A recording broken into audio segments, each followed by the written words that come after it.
ابھی کچھ وقت قبل ایک مسئلہ رہا شف شف سرکار کا۔ ہر چیز کا علاج ہے، اندھوں کا بھی علاج ہے پھونک سے، لنگڑوں کا بھی علاج ہے پھونک سے، آنکھوں سے زنجیریں بھی نکل رہی ہیں، پھونک ماری زنجیریں نکال دی، گنگا آ رہا ہے بول نہیں سکتا، توتلا ہے بول نہیں سکتا، شف شف سرکار نے پھونک ماری بولنا شروع کر دیا، جبکہ سرکار کا خود مزاج بھی سنت کے مطابق نہیں ہے۔ اور نہایت معذرت کے ساتھ ہماری قوم کا مزاج یہ ہے کہ ہمیں رنگینیاں پسند ہیں، میلے ٹھیلے شور شرابہ یہ چیزیں پسند ہیں۔ دین سے نسبت، دین سے تعلق ہمارا کم سے کم تر ہے، بقیہ رنگینیوں سے تعلق زیادہ ہے، اور یہ رنگینیوں کو پسند کرنے کی وجہ سے ہم بدعات میں آگے بڑھے ہوئے ہیں۔ ہمارے یہاں مزار تو آباد ہو سکتا ہے، مسجد آباد کم ملے گی۔ ایک مجاور مزار پہ لیٹا ہوا تو مل سکتا ہے، لیکن ایک آدمی مہینہ بھر مسجد میں اعتکاف کرتا ہوا نہیں مل سکتا۔ یہ ہمارے مزاج کی وجہ سے آپ دیکھیں، ابھی کچھ وقت قبل ایک مسئلہ رہا شف شف سرکار کا۔ ہر چیز کا علاج ہے، اندھوں کا بھی علاج ہے پھونک سے، لنگڑوں کا بھی علاج ہے پھونک سے، آنکھوں سے زنجیریں بھی نکل رہی ہیں، پھونک ماری زنجیریں نکال دی، گنگا آ رہا ہے بول نہیں سکتا، توتلا ہے بول نہیں سکتا، شف شف سرکار نے پھونک ماری بولنا شروع کر دیا، جبکہ سرکار کا خود مزاج بھی سنت کے مطابق نہیں ہے، سرکار کا خود حلیہ بھی سنت کے مطابق نہیں ہے، اور رش ایسا لگا ہوا ہے جو رش کسی مسجد میں نہیں لگا ہوا، وہ رش اتنا لگا ہوا ہے، یہ رش کسی بزرگ ولی کے پاس نہیں لگا ہوا۔ آپ نے آج تک اسلام کی تاریخ میں کبھی یہ پڑھا ہو کہ کسی صحابی نے ایسا مزار کھول کر علاج کا ٹھکانہ بنایا ہو؟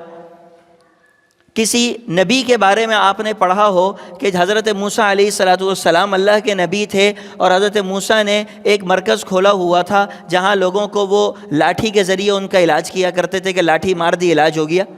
حضرت موسیٰ کی لاٹھی میں طاقت تھی، لیکن حقیقت حال یہ ہے کہ جناب سیدنا موسیٰ علیہ السلام جب لاٹھی ایک دفعہ پھینکی وہ اژدہا بن گیا، دوبارہ کسی مشکل میں پھنس گئے تو یہ نہیں کہا کہ میرے پاس لاٹھی ہے علاج ہو جائے گا، بلکہ کیا فرما رہے ہیں، ان معی ربی سیہدین، پیچھے کفار کا لشکر، آگے سمندر، موسیٰ کے ہاتھ میں لاٹھی، جس لاٹھی سے پہلے معجزہ ہو چکا، موسیٰ پیغمبر، لیکن جواب کیا ہے، یہ نہیں کہ میرے ہاتھ میں لاٹھی ہے ٹینشن نہیں لو میں ماروں گا سب حل ہو جائے گا۔ کیا کہہ رہے ہیں، اللہ ساتھ ہے وہ کچھ کر دے گا، اللہ ساتھ ہے وہ کوئی علاج، اللہ چاہیں لاٹھی سے علاج کرائیں، اللہ چاہیں انگلی سے علاج کرائیں۔ آپ حضرت سیدنا عیسیٰ علیہ السلام کو دیکھیں، اللہ نے ان کو طاقت دی، قوت دی، مردوں کو زندہ کرنے کی صلاحیت دی۔ کہیں آپ نے تاریخ میں پڑھا ہو کہ سیدنا عیسیٰ قبرستانوں میں گھوما کرتے، لوگوں کے مردوں کو اٹھاتے رہتے، چلو تم اٹھو تم اٹھو تم اٹھو، چلو پھونک ماری تم اٹھو تم اٹھو؟ کہیں کوئی تاریخ کے اندر نہیں ملتا، حضرات صحابہ کرام کا نہیں ملتا۔ آپ علیہ السلام نے اپنی حیات طیبہ کے اندر مشرکین مکہ نے آپ سے مختلف دعوے کیے،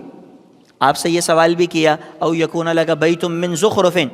آپ کا گھر ہونا چاہیے سونا چاندی سے بنا ہوا۔ ایک دفعہ سوال کیا کہ آپ کے باغات ہونے چاہیے، کھجور کے باغات ہوں، انگور کے باغات ہوں، بیچ میں نہریں بہہ رہی ہوں،